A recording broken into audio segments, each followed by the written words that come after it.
Go. Hello guys, आज एउटा कुरा सरप्राइज देखाउन गइरहेको छु हैन।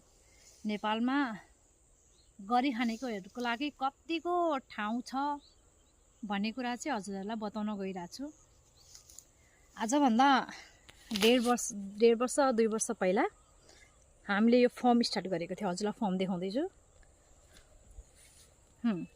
यो टोयलेट बाथरुम, त्यस पछाडि यहाँ थियो भाडा मस्काउने ठाउँ।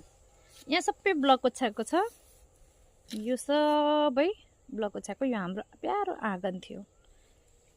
यहाँ थियो करे सवारी। यहाँ हामी सब्जी लगाउँछौँ। फिलहाल अरू कसैले गरिरहेछ, अहिले लसुन लगाइरहेछ।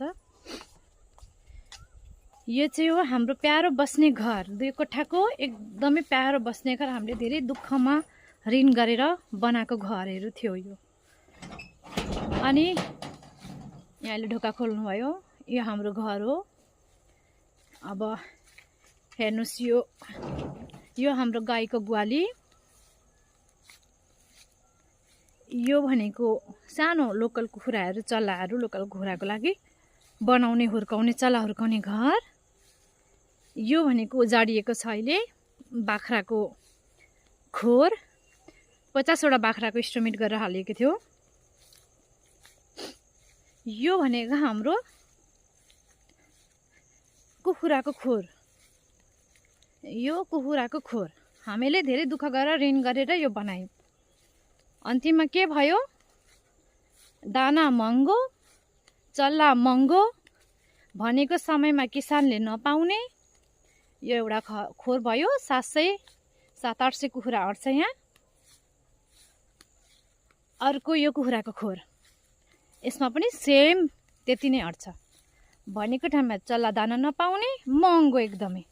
अनि त्यस पछाडि बेच्ने बेला भयो, कुखुराको रेट सट्टै घट्दिने। अनि किसान सधैँ मारको मार, कि त रोग लाएर मर्दिने, कि त दाम घट्दिने गरेर हद्याएर हामीले छोड्यौँ।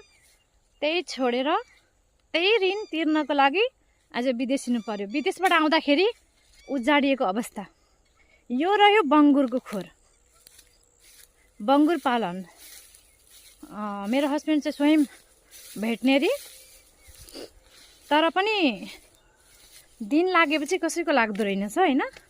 यहाँ नेपालको अर्थतन्त्र यस्तो हो। नेपाली युवा विदेशिनको यहाँ हेर्नुहोस्, एकदम व्यवस्थित गरेर रडहरू मजा लगाएर 3-3 वटा रड लगाएर बनाइएको छ। हेर्नुहोस्, यहाँ अहिले उजाडिएको छ।